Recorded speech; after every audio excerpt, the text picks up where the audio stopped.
Féminisme et pluralisme, des intersections à renforcer. Alors, tout un programme pour notre soirée, mais une discussion et une réflexion qui s'annonce passionnante. Alors, pour les personnes qui s'ajoutent peut-être pour la première fois à cet événement, je me présente Elisabeth Garand, directrice du Centre Justice et Foi qui organise ces activités publiques, notamment les soirées relations comme ce soir. Et vous voyez que cette soirée relation a un panel bien garni de personnes riches d'expérience et de réflexion, un peu plus qu'à d'autres événements. Alors, ils auront le défi de respecter le temps qui leur ont été donné, parce que ce qu'on souhaite dans nos événements publics, c'est non seulement entendre des personnes passionnantes qui ont des choses à dire, mais aussi de permettre au public d'entrer en discussion avec le panel, mais aussi entre vous, particulièrement sur une thématique qui est quand même complexe, chaude, importante pour notre société québécoise. On s'attend à ce que vous ayez des réflexions aussi à partager, des questions aidantes pour le développement de nos réflexions à tous et de façon à ce qu'on puisse ressortir ce soir avec peut-être un bout de chemin parcouru et un désir encore plus grand de continuer à réfléchir et à mettre en œuvre surtout des pratiques qui pourraient nous aider à renforcer ces intersections. Le déroulement donc d'une soirée relation, c'est d'abord le panel avec une pause. On a café, thé qui nous permettra de discuter informellement pendant une dizaine de minutes et on revient ensuite avec une discussion avec la salle. Donc, ne vous sauvez pas à la pause, restez jusqu'à la deuxième partie qui risque d'être aussi intéressante que la première. Pour nous permettre de garder des liens avec les gens qui sont présents, certains vous êtes déjà sur nos listes d'envoi, mais vous aurez à un moment ou l'autre un carton avec feuille pour inscrire vos courriels qui circulera. Donc, on vous invite à mentionner vos courriels si vous n'êtes pas sur les listes d'envoi réguliers du Centre Justice et Foi, de façon à pouvoir être informé des prochains événements, parce que les prochains seront en 2018. Donc, ça nous fera plaisir de vous les faire connaître par nos listes d'envoi.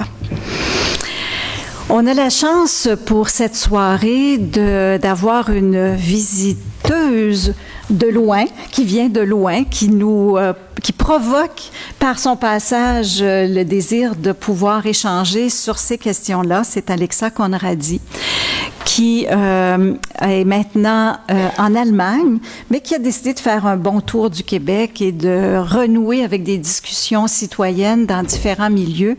Et on a eu la chance d'être approché par Alexandre, disant « Je viens au Québec, est-ce qu'il y a quelque chose de possible à faire avec le Centre Justice et Foi? » Alors, ça nous a fait plaisir de dire oui et de profiter de cet échange qu'on pouvait tenir par les réflexions qu'elle nous propose et en même temps d'espérer que par tous les débats, dont celui-ci, elle partira enrichie pour continuer sa réflexion en Allemagne. Plusieurs, vous avez probablement vu qu'elle a publié un livre qui est souvent le déclencheur de ces discussions, qui est Les angles morts, perspectives sur le Québec actuel, qui a été publié par les éditions Remue-Ménage, qui sont avec nous d'ailleurs ce soir. Et on a failli ne pas avoir de livre disponible, mais il y en a quelques-uns qu'on a réussi à avoir pour ce soir parce que le succès de la parution a été plus grand que la première commande d'impression. Alexa ne va pas ce soir entrer dans le détail de son livre, ce qui va vous donner encore plus la chance de le lire et d'en profiter, mais on avait convenu en discutant ensemble que ce serait bien de poursuivre la réflexion ou d'aller au-delà des enjeux qu'elle soulève en essayant d'en trouver un fil conducteur qui, pour nous, il y en a plusieurs, mais pour nous, était celui de réfléchir ce bien commun possiblement à construire avec plus d'inclusion de tous les hommes, de toutes les femmes de la société québécoise. Et je trouvais que sa conclusion nous ouvre un peu au défi que nous avons à relever, qui n'est certainement pas relevé de façon encore satisfaisante, lorsque dans la conclusion, elle nous dit l'histoire transmet des angles morts que nous avons tendance à reproduire sans voir que ce que ces récits transportent comme violence. Or, nous n'avons pas à répéter éternellement les injustices, mais pour l'éviter, nous devons accepter de les voir et de les analyser. Démasquer les injustices cachées au fond de notre histoire implique beaucoup d'honnêteté, de sang-froid et de courage. Je pense que nous en avons tous et toutes de cette détermination et de ce courage pour faire de la société québécoise une société plus proche des idéaux, de l'utopie que nous portons. Et c'est un peu cette contribution que nous aurons ce soir. Le titre « Les angles morts » résonne évidemment d'une façon agréable pour le Centre Justice et Foi. Mes collègues utilisent souvent cette expression « les angles morts ».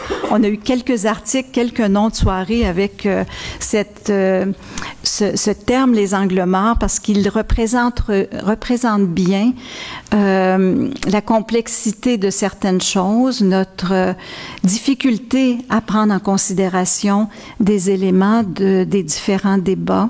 Et quand on conduit, il faut un peu se déplacer pour voir l'angle mort. On ne peut pas se contenter des outils que sont les miroirs, et il faut être un peu plus proactif. Et je pense que sur des questions sociales et la perspective dans laquelle nous nous inscrivons pour cette réflexion, ça demande que nous nous impliquions, ça demande que nous nous y engagions et que nous acceptions qu'il y a des éléments qui échappent pour le moment à notre réflexion, à notre compréhension, et que nous gagnons à mettre en commun pour en avoir une vision plus large et plus complète.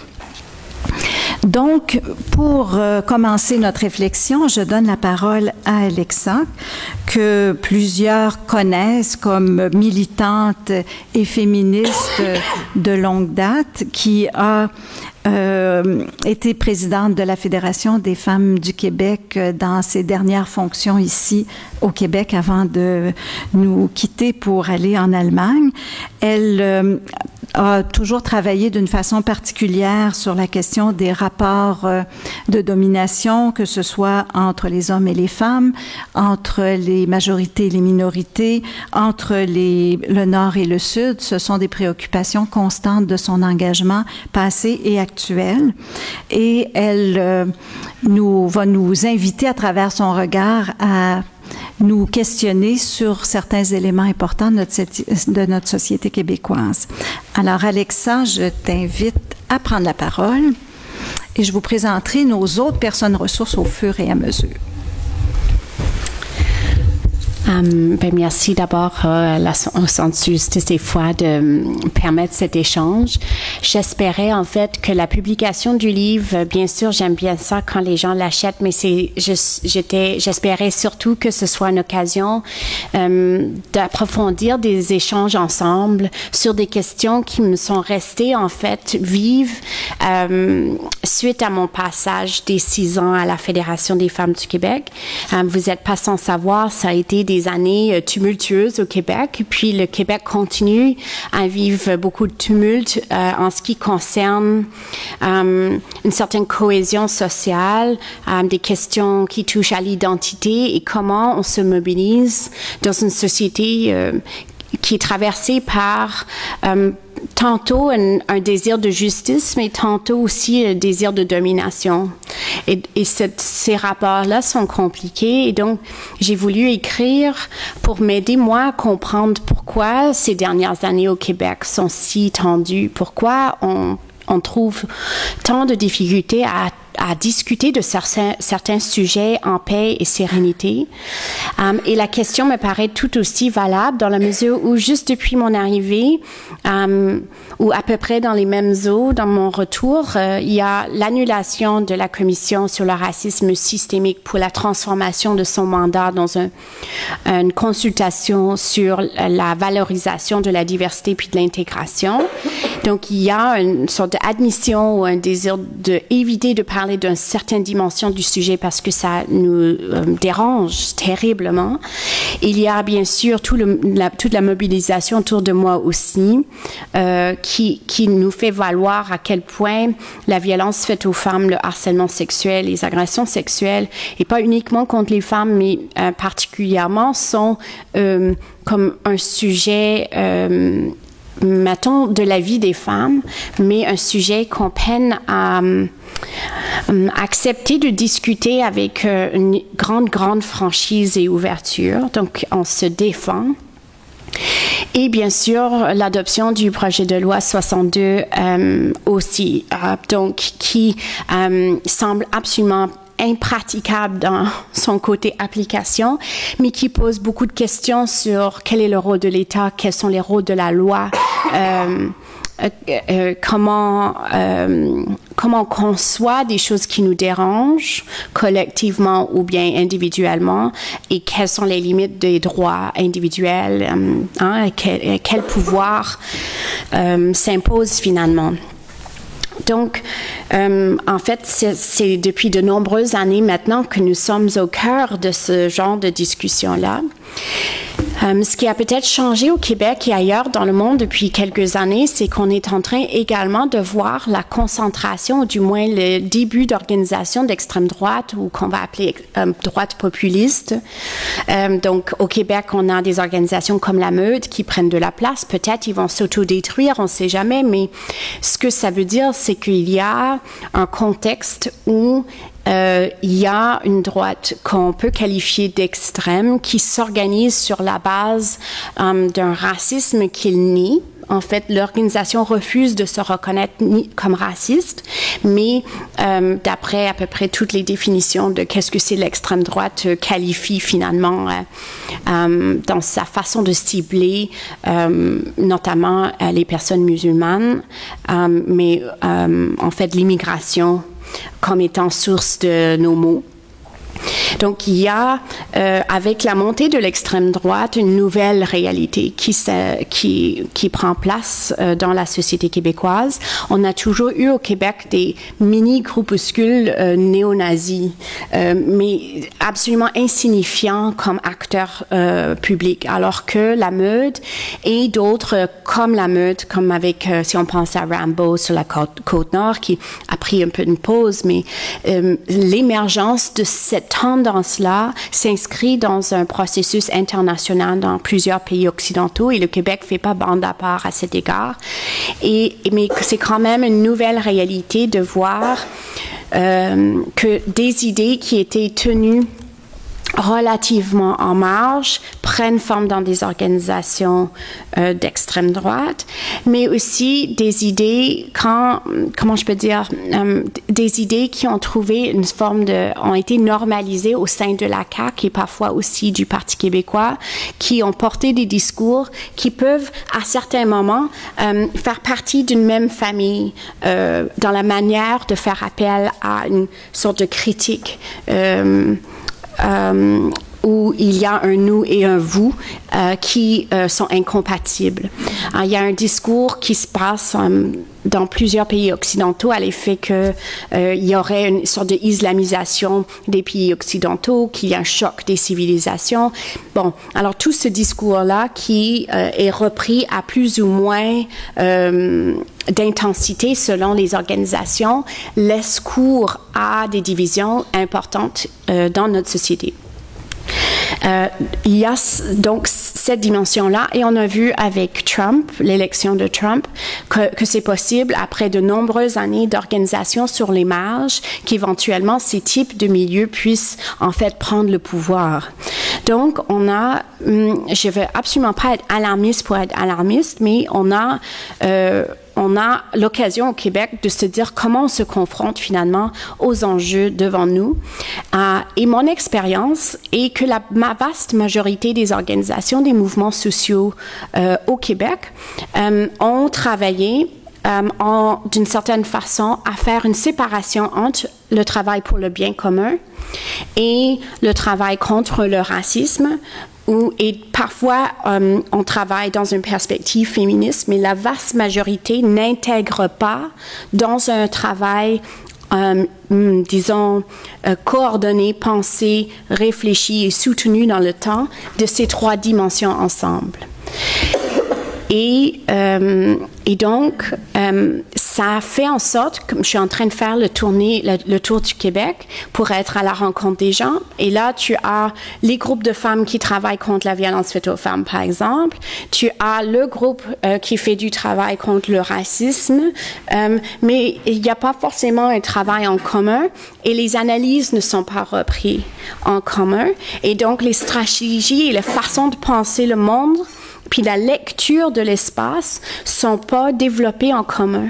On entend, pour prendre d'autres exemples, dans des universités, tu vas avoir le comité pour la parité ou la place des femmes dans l'institution, en sciences par exemple, mais tu vas avoir un autre qui travaille sur la diversité dans l'institution, puis l'un ne travaille pas forcément avec l'autre. Même chose pour la place des femmes en politique, puis là ensuite la diversité en politique, mais de travailler sur tout ça ensemble, c'est plutôt rare.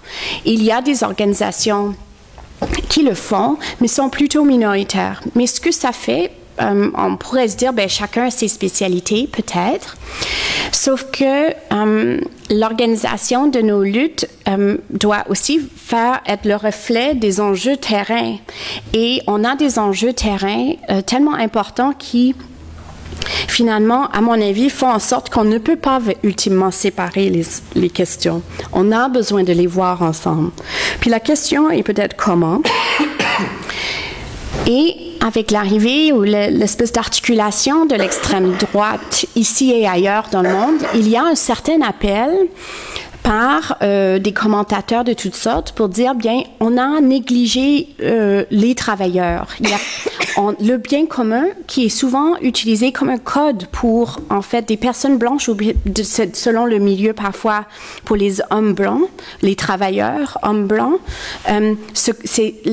Dépendamment comment le terme bien commun est utilisé et mobilisé, je ne sais pas toujours à qui s'adresse exactement le bien de qui et le commun de qui, le bien, quel bien exactement.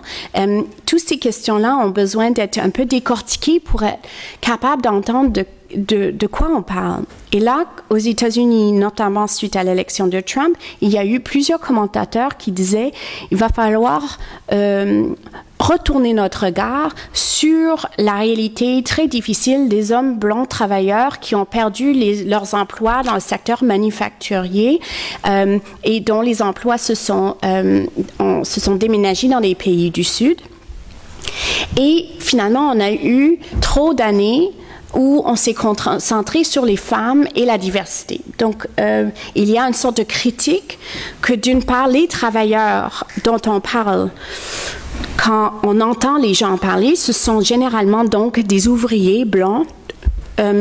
Et là, ça fait abstraction très souvent du fait qu'aux États-Unis ou ici, si on veut faire le transport ici, les personnes qui ont des emplois du type travailleur sont aussi des travailleuses et sont aussi pas juste des blancs, mais bien il y a plein d'origines différentes. Donc, on a une tendance à homogénéiser qui est le travailleur. C'est une sorte de figure mythique qui correspond pas à la réalité concrète. Donc, on a ce défi-là. Puis, on a tendance à dire qu'on est allé trop loin du côté des femmes, puis de la diversité, comme si on s'est concentré trop sur nous, les autres, et que là, les intérêts des uns sont en opposition aux intérêts des autres. Et donc, il y a cet appel-là d'arrêter de s'occuper autant des femmes puis des personnes racisées, disons, pour faire court, puis, ou peut-être aussi les gays et lesbiennes, et puis ensuite, si on se concentrait sur les vraies affaires, bien là, peut-être on verrait pas l'appel de l'extrême droite, peut-être la gauche serait capable de rassembler les travailleurs à nouveau. Et j'ai l'impression que dans un contexte de montée de la droite, la tentation d'aller là pourrait être extrêmement forte. Et aussi, quand on a fait les analyses après les élections aux États-Unis, on a pu voir, par exemple, que le niveau de salaire était relativement élevé chez ceux qui ont voté pour Trump, que les enjeux économiques sont aussi importants que les enjeux, en fait, les idées racistes, tout comme les idées sexistes, étaient plutôt constants. C'est-à-dire, il y a des gens qui ont tenté de dire c'est plus parce que c'est une révolte anti-système, anti-élite. Puis il y en a des gens qui disaient non, non, non, c'est vraiment d'abord et avant tout une sorte de vote raciste. Moi, ce que je vous suggère, en fait, c'est que c'est un beau mélange profondément tissé serré entre un vote anti-système, anti-élite, mais aussi dans une perspective raciste et sexiste, et que, en fait, sont super imbriqués. Ces réflexions-là. Donc, si j'en parle autant des États-Unis, c'est que des fois, ça nous aide à prendre un peu de distance avant de rentrer, regarder chez nous. Il y a aussi une autre critique qui est venue dans cette discussion, c'est est-ce que le néolibéralisme, est-ce que finalement les femmes et la diversité, là, pour prendre un sort de langage courant, s'accommodent finalement du néolibéralisme ambiant? C'est-à-dire que si on fait une vraie lutte de classe, est-ce qu'on serait donc qui est aussi un autre mot souvent pour bien commun? C'est juste moins, bien commun paraît moins politisé qu'une lutte de classe, mais souvent c'est ce qu'on veut dire. Est-ce que finalement, les femmes et la diversité, on s'accommode finalement relativement bien de l'époque néolibérale, capitaliste, globalisée dans laquelle nous nous trouvons? Et c'est vrai que la plupart des gains des dernières années du côté des femmes ont été faits dans un contexte néolibéral. Et donc, on peut imaginer qu'il y a une sorte de grande compatibilité. L'affaire, c'est que elles sont minoritaires, le nombre de femmes qui en ont ultimement bénéficié des politiques néolibérales, autant à l'intérieur des pays nordiques comme le Québec, mais aussi si on regarde sur un plan international. C'est d'autant plus criant. Les femmes ne sont pas les bénéficiaires du capitalisme globalisé, et loin de là. Mais il est vrai que certaines entreprises privées ont pu faire l'éloge de la diversité et la place des femmes comme façon de faire l'extension d'une sorte de logique marchande à toutes les échelles. Mais ça ne veut pas dire que c'est ce que le mouvement féministe a demandé. Ça ne veut pas dire que les luttes féministes ont voulu aussi voir, mettons, le recul des programmes sociaux, la privatisation, la tarification. Mais souvent, dans l'espace public, on les oppose comme si on n'avait pas les mêmes intérêts. Donc, tout ça pour dire que la tentation pourrait être très grande de faire en sorte qu'on se dise que nos luttes sont incompatibles et on n'a pas intérêt à travailler ensemble.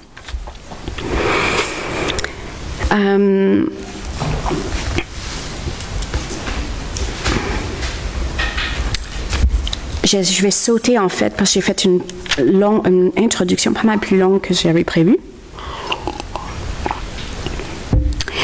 Donc, ce que j'ai pensé peut-être qu'on puisse faire ce soir, c'est de regarder les sujets qui ont été sur la table et qui sont toujours sur la table au Québec, où ça serait très difficile de les penser en opposition, mais plutôt important de les penser comme étant en interaction. Donc, si je prends comme premier exemple la violence à l'égard des femmes autochtones, les femmes qui sont assassinées ou qui sont disparues, ou bien qui ont vécu de la violence aux mains de la Sûreté du Québec à Rouyn-Noranda, où en fait, il y en a plusieurs formes de violence que vivent les femmes autochtones. On pourrait dire que si la société québécoise s'en occupe, on s'occupe que d'un groupe précis, que ça touche uniquement les femmes elles-mêmes et que c'est une sorte de lutte identitaire ou spécifique, que ça ne concerne pas vraiment la société québécoise dans son ensemble, mais on regarde ces femmes-là et leur vécu, les difficultés, puis on se met en solidarité avec elles. Ça peut être une façon de le concevoir. Une préoccupation si on prend pour acquis que c'est quand même scandaleux le haut taux de violence qu'elles vivent. Mais j'aurais tendance à dire que en fait c'est beaucoup plus loin. Puis je l'évoque, mettons, beaucoup plus longuement dans le livre. Mais il y a une longue histoire entre la colonisation des territoires et la prise de possession des femmes. C'est-à-dire que, autant à travers des guerres, autant pour l'expansion du capitalisme à l'échelle internationale, une fois que les marchés européens étaient développés, il a fallu coloniser des territoires qui, en fait, étaient habités par d'autres gens, mais pour les Européens de l'époque, c'était pas grave. On avait la permission du pape, parce que c'était des terres vides, des gens non chrétiens, donc pas des personnes. On pouvait donc prendre cet espace-là. Puis l'une des façons dont historiquement on prend de l'expansion, c'est on tente de minimiser, réduire le pouvoir des femmes et de les écarter. Ce qui a frappé les Européens qui sont venus coloniser les territoires des peuples autochtones ici, c'est qu'ils ont vu que les femmes étaient en fait beaucoup plus autonomes, puissantes et libres que les femmes européennes. Donc, on a introduit tranquillement des pratiques pour marginaliser le pouvoir des femmes à l'intérieur des communautés.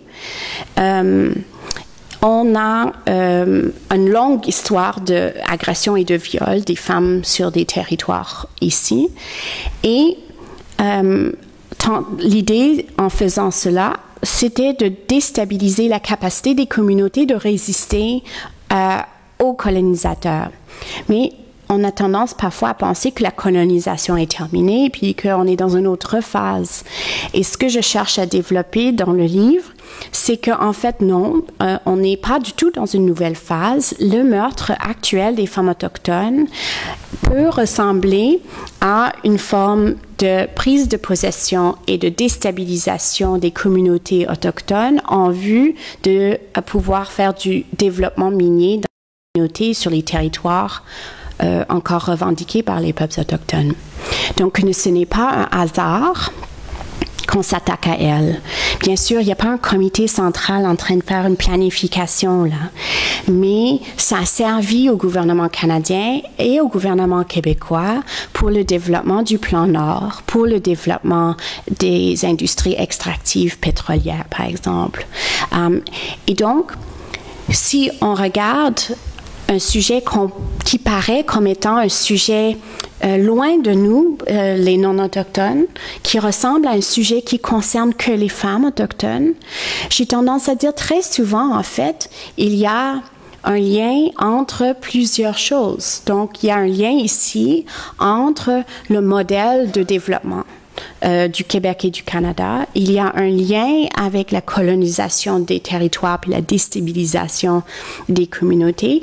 Et il y a un lien, donc, avec du sexisme parce qu'il s'agit de violences genrées.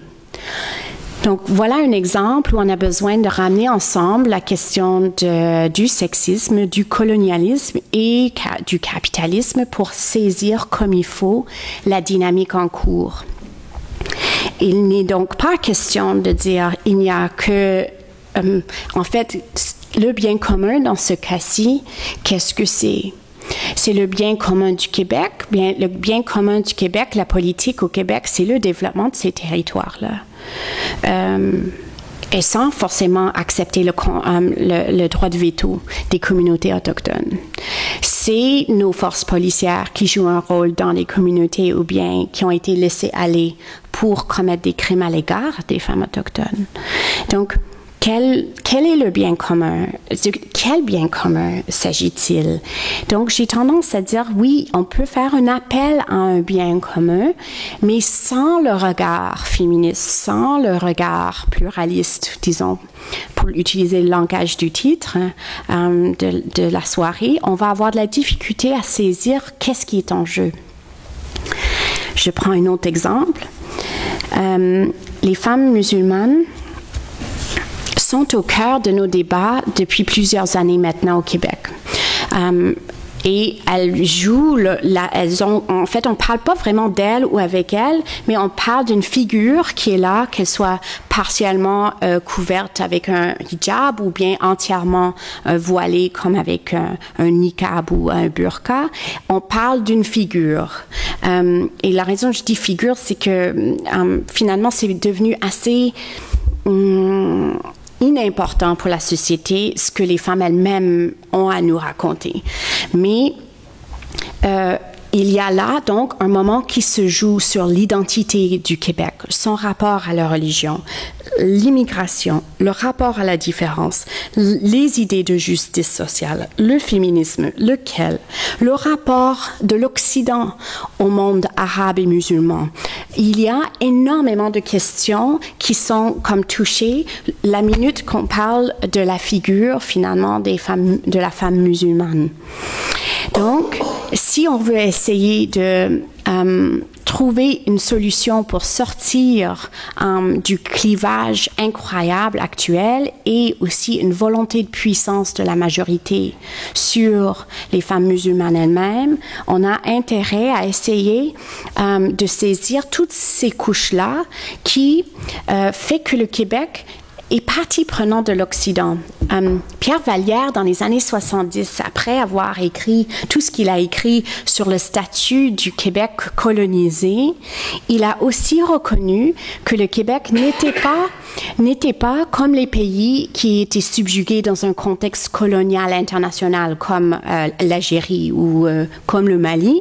Le Québec était aussi partie prenante de l'Occident.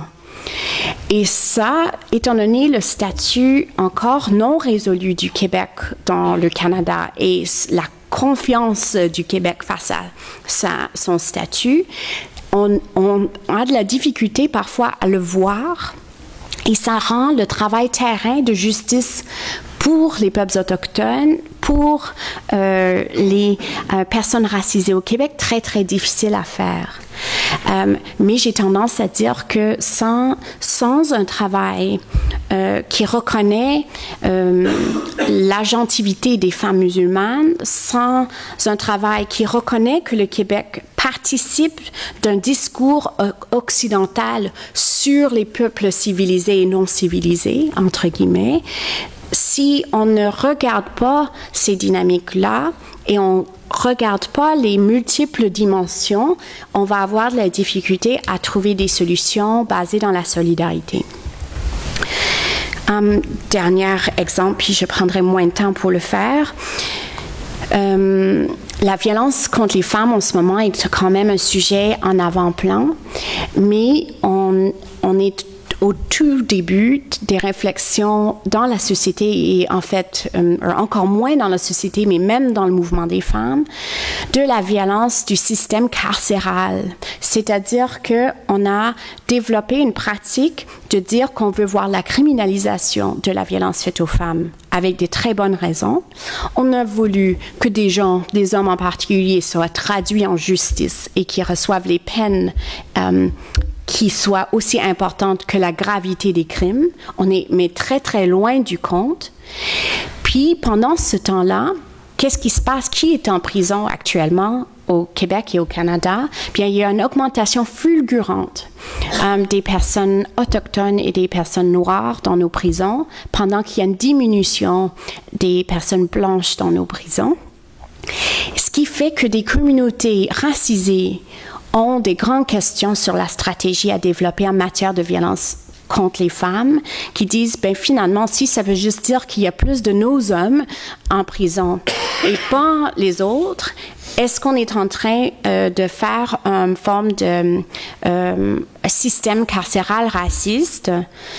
Et est-ce qu'on peut trouver des solutions qui font en sorte qu'il y ait justice pour les femmes et toutes les femmes et aussi équité dans le traitement des peines? Et là, ça pose des questions, pour terminer, sur les stratégies à l'égard de notre rapport carrément au système prisonnier, à toute la logique d'emprisonnement en cas de violence. Donc, il y a, à mon avis, aujourd'hui, tellement de questions qui dépassent l'opposition entre bien commun, pluralisme et féminisme, et une nécessité de les penser ensemble. Et pour être capable de confronter l'intérêt et l'appel de la droite extrême au Québec, qui quand même pointe son nez de façon assez importante, on a besoin d'avoir des liens sur le terrain beaucoup plus tissés, serrés entre nos communautés d'action. Parce que c'est dans les cracks, finalement, entre nous, que cette droite-là puisse prendre place. Et si on pense que c'est juste chez les autres, bien, je peux vous dire, en faisant la tournée du Québec et en ayant l'occasion de faire des échanges, cette droite extrême-là, en fait, c'est nous. C'est pas quelqu'un d'autre. C'est dans nos groupes communautaires, c'est dans nos syndicats, c'est dans nos communautés religieuses, c'est dans nos milieux. C'est pas ailleurs. C'est nous. Le défi là-dessus, c'est notre défi. J'arrêterai là. Merci.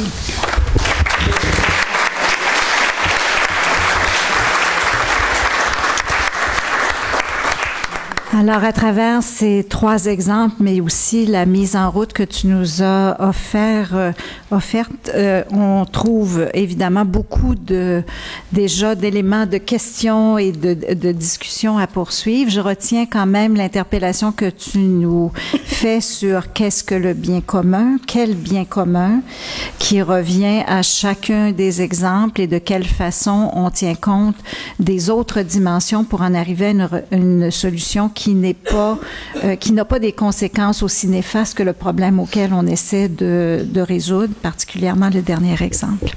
Je poursuivrai avec Alexandra Pierre, qui est bien généreuse d'être avec nous ce soir parce qu'elle a un gros mal de gorge. Mais elle a pris de l'eau chaude, du citron et du miel et tout ce qu'il faut pour passer à travers sa soirée. Merci Alexandra d'être avec nous. Alexandra est organisatrice communautaire, militante à la Ligue des droits et libertés. Son expérience, elle l'a fait dans différentes organisations, que ce soit avec les travailleuses domestiques, avec la Fédération des femmes du Québec et actuellement avec la table des regroupements provinciaux d'organismes communautaires et bénévoles.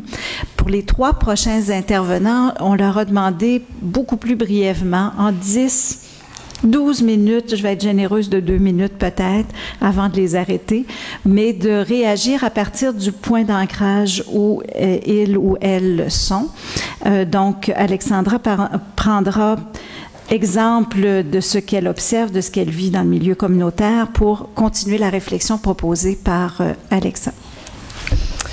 Alors d'abord, merci beaucoup de m'accueillir dans cette soirée relation. Je vais essayer de ne pas trop vous embêter avec ma toux.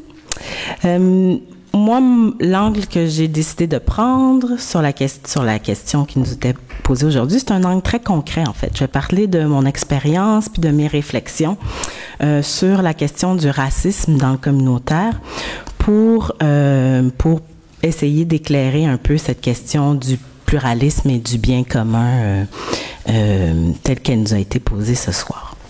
Donc, je travaille dans le mouvement communautaire depuis une 15aine d'années. Et pourtant, encore aujourd'hui, je suis souvent la seule personne racisée autour de la table. Les quelques données sur la question, et il y en a peu, mais les quelques données confirment mon expérience personnelle.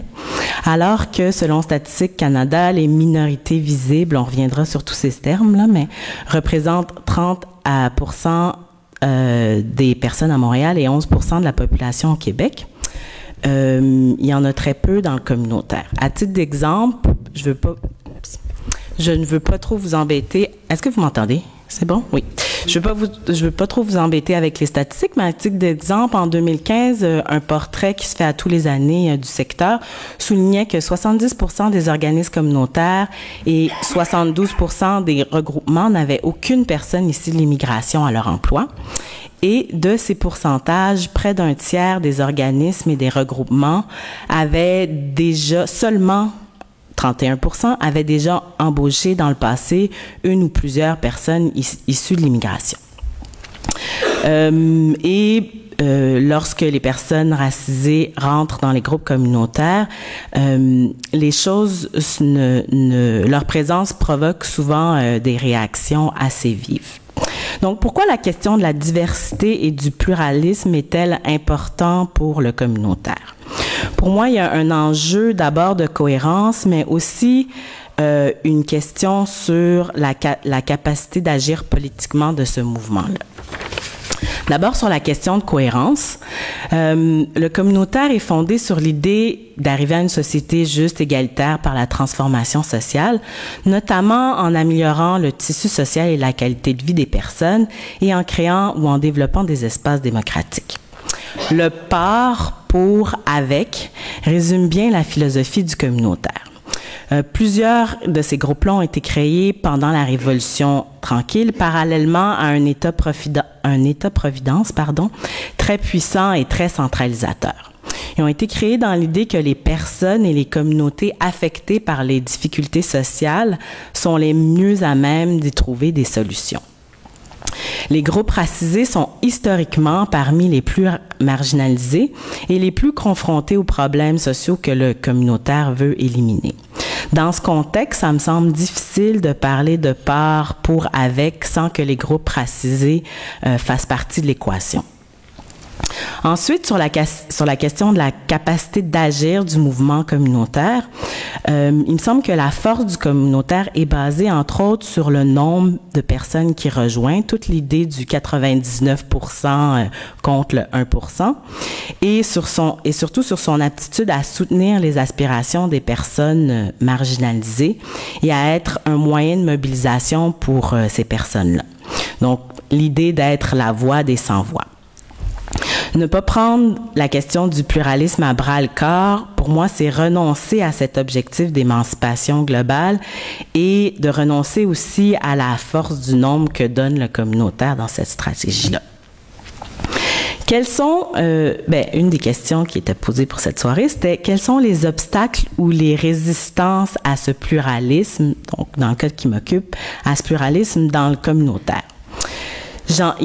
Pour moi, il y a un certain nombre d'obstacles, mais j'en identifierai deux ce soir, deux qui sont de l'ordre des résistances internes.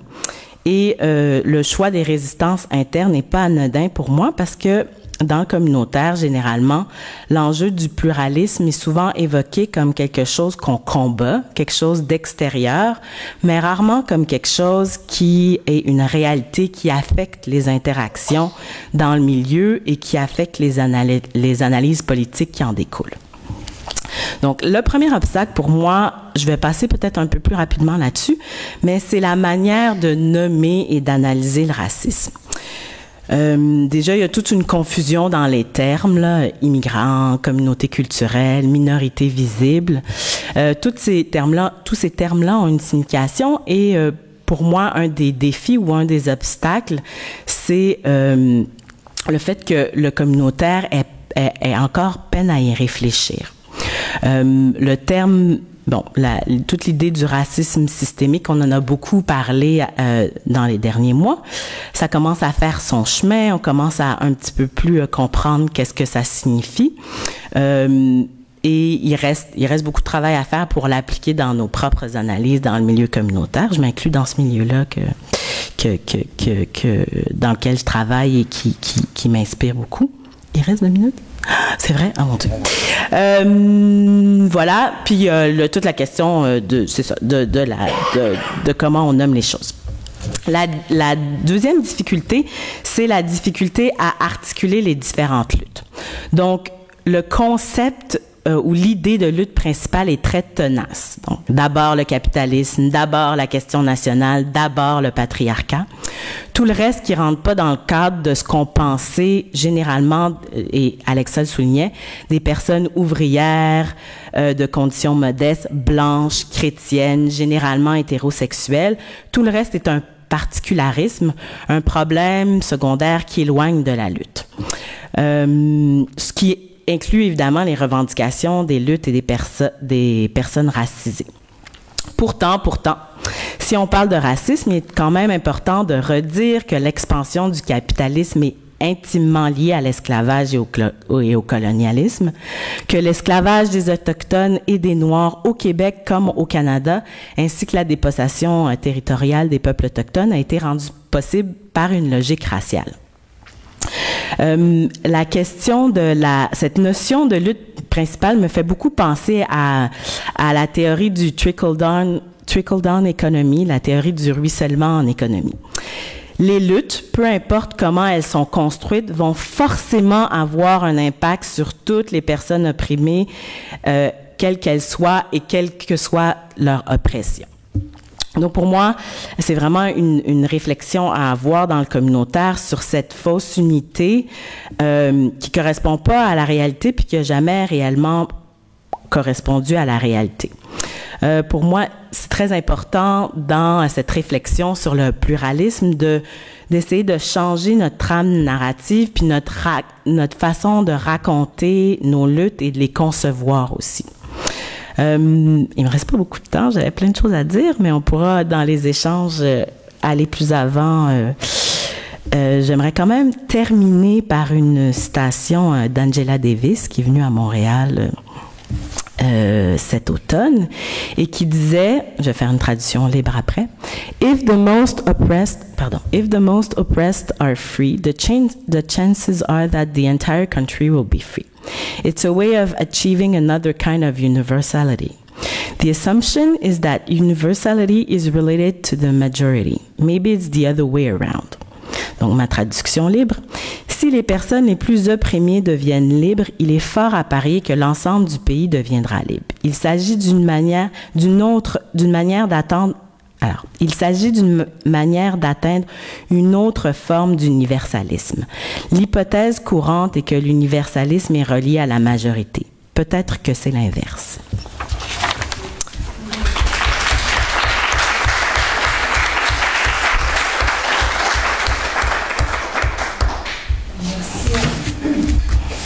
Alexandra, c'est évidemment très court, 12 minutes, mais on pourra poursuivre tout à l'heure. Merci de nous montrer des pistes concrètes par rapport au milieu communautaire dont plusieurs sommes représentants ce soir et si nous n'y travaillons pas, nous en sommes souvent liés dans nos engagements militants. Et j'ai oublié de mentionner dans la présentation d'Alexandra qu'elle est maintenant au comité de rédaction de Relations, ce qui est une belle chose de plus à la série de ses engagements et qu'on apprécie beaucoup. Je donne maintenant la parole à Amélie Nguyen, qui est coordonnatrice du Centre international de solidarité ouvrière, qui travaille donc beaucoup en lien avec la lutte au Sud et en solidarité avec des travailleurs et des travailleuses du Nord, dans un effort collectif de plusieurs syndicats. Elle était antérieurement à l'Association québécoise des organismes de coopération internationale. Amélie va nous apporter la réflexion d'une perspective à la fois de la mobilisation du milieu syndical, mais aussi avec un regard que peut apporter la solidarité internationale à cette quête du bien commun et à l'intersection que nous recherchons avec le féminisme et le pluralisme.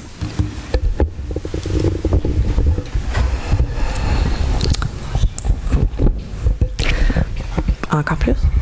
On n'est pas habitué d'habitude. Donc, bonsoir. J'espère que vous allez être satisfait par la présentation. C'est un thème très large, donc je ne vais pas perdre plus de temps en tergiversation. Mais je veux juste rappeler que je ne veux pas prétendre représenter le mouvement syndical, mais on m'a quand même demandé de présenter quelques questions émergentes du milieu. Voilà. Mais je voulais commencer en disant, en posant la question, dans le fond, pourquoi et comment se crée l'autre?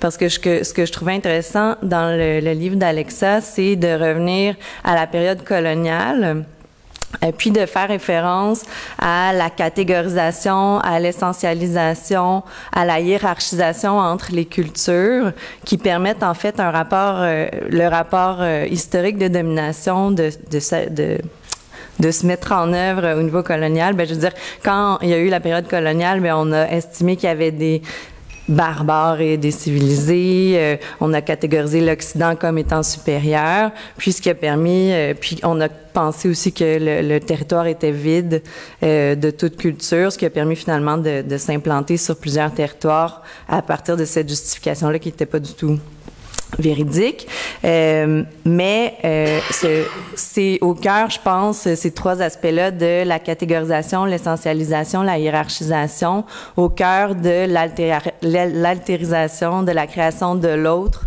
qui permet finalement de renforcer une identité du nous, souvent une identité du national, en opposition à, par exemple, des personnes racisées, à d'autres cultures, à d'autres pays. Puis pourquoi donc créer un autre? Je dis pas non plus que c'est quelque chose de machiavélique, mais il y a eu un processus tout historique derrière ça qui visait finalement l'accumulation de capital, qui visait le profit d'une minorité face à une majorité de population opprimée. On a parlé de l'esclavage, mais ça se poursuit en ce moment quand on parle d'esclavage moderne, quand on parle de travail forcé encore. Puis, on sait que ce sont les femmes les travailleuses les plus affectées par cette dynamique d'altérisation qui prend une forme, donc, économique dans l'oppression des travailleurs au niveau mondial. Puis, ce qui est intéressant, donc, dans le croisement de cette analyse, disons, tiers-mondiste de la chose, de la croiser avec l'analyse féministe, c'est que l'analyse féministe cible vraiment les lieux d'oppression comme des lieux d'émancipation, donc le fait d'être à l'écoute de l'autre, d'être à l'écoute de la personne marginalisée comme inférieure, etc. C'est vraiment un potentiel d'alternative, un potentiel de créativité sociale, un potentiel de réellement comprendre les dynamiques, parce que c'est pas parce que ces gens-là ont été marginalisés que leurs dynamiques d'oppression sont pas centrales à la constitution de notre société actuelle. Puis, donc, ce qu'on peut voir, c'est qu'en fait, l'oppression d'un groupe, c'est aussi une menace à la société dominante, dans le sens où notre rapport à l'autre nous constitue aussi, nous définit aussi. Donc, on est défini par notre rapport à l'autre, puis donc, d'où l'importance énorme de se soucier de ces oppressions-là pour arriver réellement à l'émancipation du plus grand nombre. Puis d'ailleurs, Alexa, moi, je fais plus référence à ton livre. Alexa faisait référence à une citation de Bell Hooks dans son livre, c'est peut-être pas mot à mot, mais qui voulait dire qu'il n'existait pas d'émancipation qui cohabite avec la domination. Et puis je trouvais ça intéressant parce que ça montre en fait pas la menace, mais plutôt l'opportunité de prendre cette perspective-là pour avoir une action réellement cohérente de décolonisation, de lutte contre le patriarcat, de lutte contre le capitalisme, parce que en fait, cette altérisation-là sert aussi la mise en place d'un modèle capitaliste, dans le sens où qu'est-ce qui permet de maintenir ces gains pour une toute petite minorité? C'est notamment la désolidarisation des populations entre elles, leur incapacité à créer un mouvement commun, puis à se concevoir comme ayant des identités compatibles et dialogantes.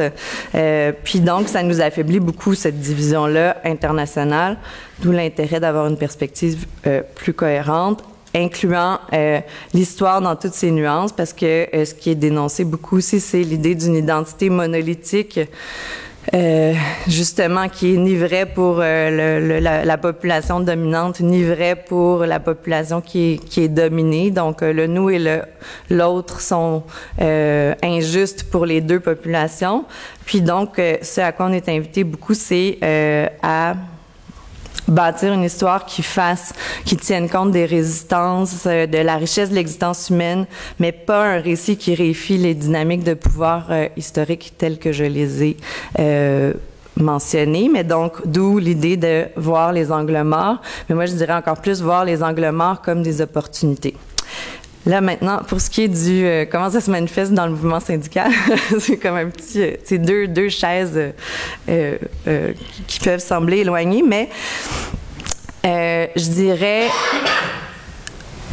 précisément ces dynamiques-là dans le mouvement syndical, elles se manifestent premièrement comme dans plusieurs autres secteurs, mais par le manque d'accès des personnes racisées aux lieux de décision, puis des femmes aussi, là, mais pourquoi, en fait, il y a cette absence d'accès aux lieux de décision? On peut croire que c'est plutôt un racisme systémique, justement, qui est à l'œuvre, mais notamment parce que les bases syndicales n'ont pas nécessairement accès aux emplois de qualité qui sont défendus par les syndicats. On pense au secteur public plus qualifié. On pense aussi, puis souvent, les personnes racisées ont simplement pas accès à des emplois syndiqués. Ce qui fait donc que c'est une autre barrière à leur accès aux décisionnels syndicaux et à leur influence donc sur ces lieux de pouvoir au sein de notre société. On peut croire aussi que les personnes qui ont un travail beaucoup plus précaire, où les femmes et les personnes racisées sont prédominantes, ont moins accès au temps de militance. On connaît toute la problématique aussi du travail invisible des femmes qui est non reconnu des femmes, qui peut aussi jouer là-dessus. Quand on parle aussi de l'imbrication entre système capitaliste et cette altérisation, on peut croire aussi, on observe souvent aussi qu'autour de projets économiques de développement minier, notamment de développement des ressources naturelles, il y a une polarisation importante entre les travailleurs de ce type d'industrie et les populations locales autochtones, souvent qui sont en lutte. En tout cas, il y a une division dans ces communautés-là qui fait aussi qu'il y a une désolidarisation souvent autour d'enjeux économiques des travailleuses et travailleurs avec les communautés autochtones.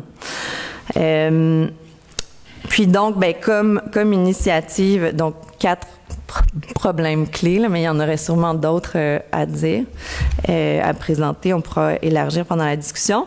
Ceci dit, parmi les initiatives porteuses qui ont cours, on connaît tous là, la campagne pour le 15 $ qui touche en fait les syndiqués et les non syndiqués. Les femmes qui gagnent moins que 15, les femmes sont plus présentes dans les travailleurs qui gagnent moins que 15 $. Il y a certains lieux de discussion qui ont été créés dans certains syndicats pour les personnes racisées. Là, je pense à un au CTC, au Congrès du travail du Canada, là, qui n'est pas au Québec, mais il y a des initiatives comme ça. Les syndicats ont pour certains appuyé la Commission sur le racisme systémique. Donc, je pense qu'il y a quand même un dialogue qui prend place au sein des syndicats à ce niveau-là. Mais même récemment, il y a eu des lettres là, pour prendre position suite à ce qui s'était passé à Québec, là, à la mosquée à Québec, puis tout. Donc, il y a quand même une conscience de plus en plus grande qui se joue, mais forcément, les syndicats sont aussi un reflet de l'ensemble de la société, donc les dynamiques droite-gauche s'y jouent aussi. Je pense qu'il y aurait aussi à développer une réflexion sur le rapport entre le syndicalisme et la culture autochtone, parce que le rapport de force à bâtir typique du syndicalisme est très peu compatible avec la manière de concevoir les relations sociales, en tout cas traditionnellement là, des peuples autochtones. C'est pas une culture qui est souvent oppositionnelle là, en tout cas, traditionnellement, c'est sûr que c'est pas monolithique, encore une fois, mais il y aurait toute cette réflexion-là à bâtir, puis qui mine parfois la portée syndicale dans ces secteurs-là. Quoi d'autre? J'ai coupé des choses pour pas faire toute une grosse introduction. Est-ce que je vais m'en tenir à ça? Mon Dieu, même dans ton 10 minutes. Bravo.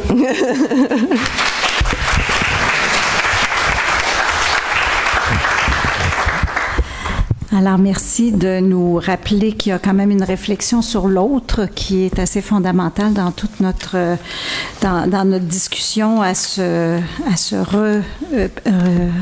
rappeler et à se reposer. Et vous avez compris que nos réactrices et réacteurs ont l'objectif de mettre au jeu certaines choses, mais ne pas nécessairement les développer, d'où le 10 minutes qui est difficile à respecter. Alors, merci de vous y contraindre.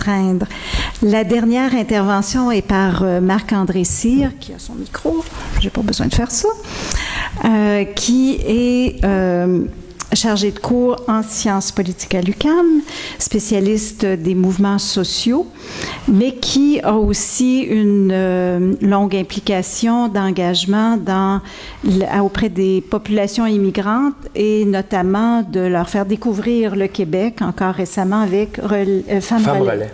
Avec l'organisme Femmes Relais à Montréal-Nord. Donc, à partir à la fois de cette réflexion académique et de l'interaction entre la réflexion académique et l'engagement, Marc-André va nous amener aussi quelques questions à prendre en considération dans notre réflexion sur bien commun, féminisme et pluralisme. Merci beaucoup. Merci à vous d'être là. Merci à Alexa de m'avoir invité. On a débattu beaucoup de ces questions-là via les réseaux sociaux, hein, comme tout le monde. Okay, vous êtes dans la même salle. On est dans la même salle, oui, c'est beaucoup mieux comme ça, beaucoup plus enrichissant. Mais juste pour vous dire qu'on ne s'entendait pas vraiment sur ces questions-là, donc Alexa est pluraliste vraiment jusqu'au bout des doigts, même politiquement, puisqu'elle a eu la générosité d'inviter quelqu'un qui ne partageait pas nécessairement son opinion directement. Donc, bravo et merci. Pour commencer, je dirais, pour revenir sur l'extrême droite, hein, je pense que c'est un peu incontournable ces temps-ci, ça nous inquiète tous et toutes.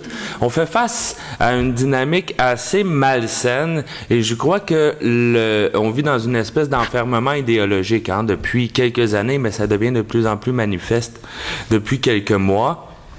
C'est-à-dire que la totalité des idéologies, justement, qui se prétendent plurielles, mais qui, au fond, disent toutes la même chose, pourrait être divisée, grosso modo, en deux. On fait face à une espèce d'universalisme du marché, donc une espèce d'universalisme abstrait où on n'a rien en commun, les cultures nationales c'est dépassé, les identités c'est terminé, nous faisons tous partie nous sommes tous des consommateurs et des producteurs et on est liés ensemble par à peu près rien. Sinon la langue, parce qu'il faut quand même avoir une langue commune pour pouvoir produire des cochonneries à longueur de journée comme on le fait. Mais en général, il n'y a plus vraiment de valeurs communes, sinon celles qui sont le plus abstraitement éloignées de nous et qui sont médiées strictement par l'argent, bien entendu, et le droit. Donc, je pense que cette tendance idéologique-là est très bien incarnée par Philippe Couillard et par Justin Trudeau, par exemple. Hein.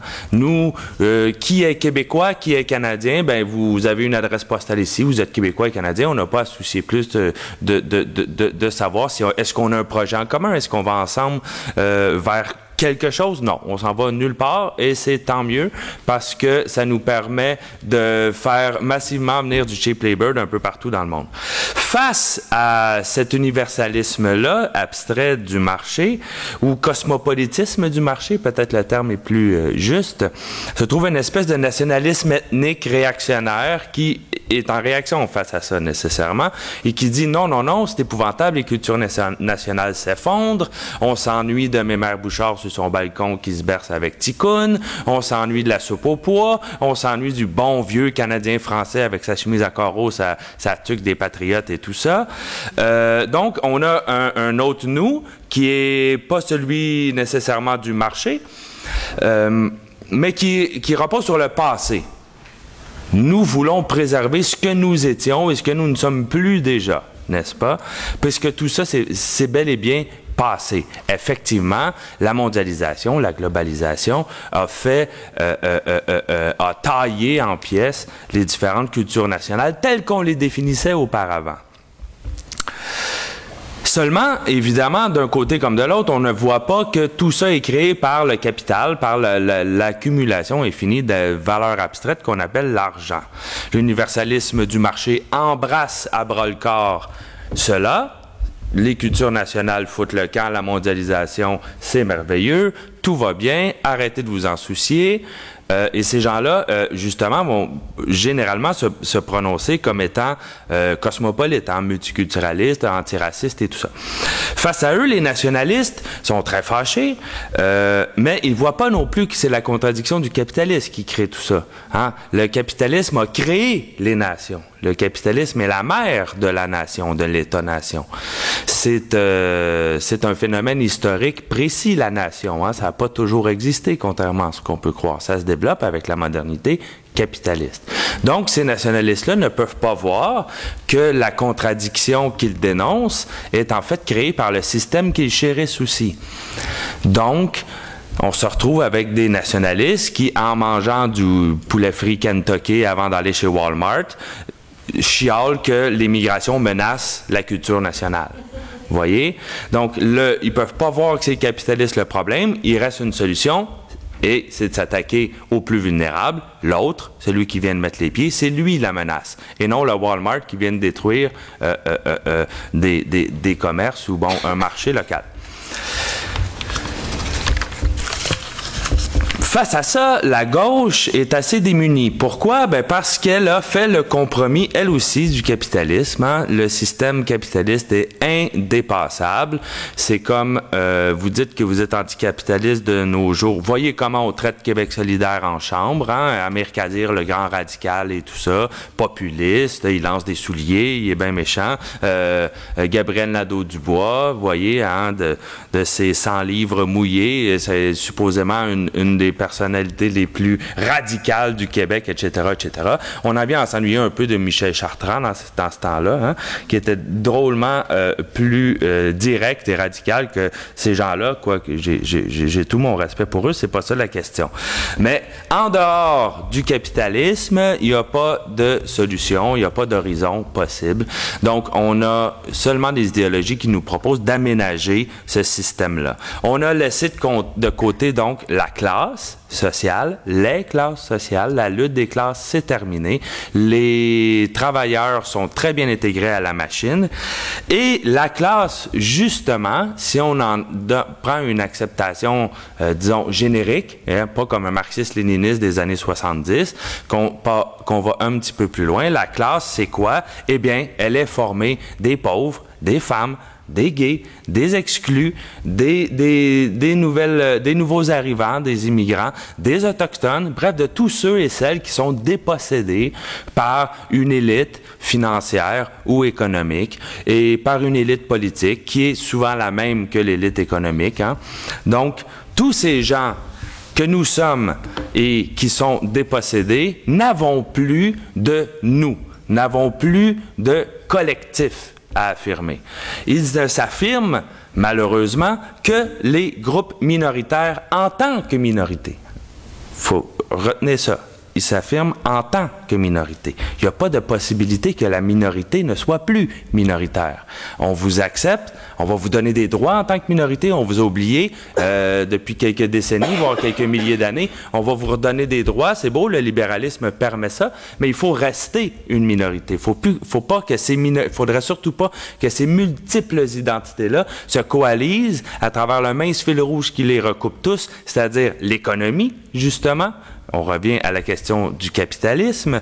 Je suis pas en train de dire que le capitalisme n'est que la seule contradiction dans la société. Je suis en train de dire qu'il nous permet, dans sa lutte, de fédérer un paquet de luttes soi-disant minoritaires. Les homosexuels, lorsqu'ils se battent pour la reconnaissance de leur identité, ils ne veulent pas juste une reconnaissance abstraite à travers le droit. Ils veulent aussi les avantages fiscaux, par exemple, qui viennent avec ça. Ils veulent avoir accès aux bons emplois. Ils veulent avoir... donc, l'économie nous permet de lier tout ça. Malheureusement, on vit dans une société du spectacle et il me reste juste 2 minutes pour parler. Donc, il est possible de développer une culture de la différence et de la fragmentation qui soit commune Voyez, l'universel, il est dans la fragmentation, elle est dans l'universel. Une classe sociale sans noirs, une classe sociale sans femmes, une classe sociale sans immigrants, ce n'est plus le prolétariat. Le prolétariat, permettez que j'utilise un vieux mot, mais c'est le mot scientifique quand même, le prolétariat, il est par définition multicolore.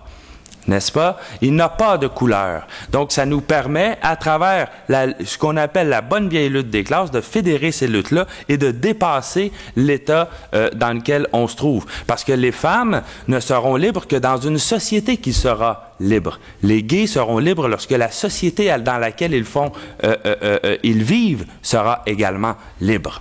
Il n'y a pas de possibilité de se replier sur soi si on ne dépasse pas l'état actuel de la société comme tel.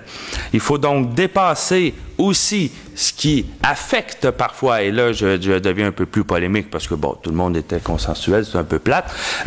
Il faut aussi dépasser ce que trop souvent dans la gauche moderne, voire postmoderne et radicale actuelle, les luttes de chapelle, les luttes de clan contre clan. Il faut tenir compte de l'expérience de chacun, chacune également, mais il ne faut pas oublier, je crois, et je le soumets respectueusement, que si nous sommes femmes, nous sommes aussi humains. Si nous sommes Cris, Mohawk, Atikamekw, Anishinaabe, nous sommes aussi humains. Si nous sommes pauvres, nous sommes aussi humains, etc., etc., etc. Il faut retrouver cette dialectique-là qui nous permet de lier nos luttes ensemble, parce que c'est nous qui revendiquons tous et toutes ensemble la dignité, la liberté, l'égalité. Merci beaucoup.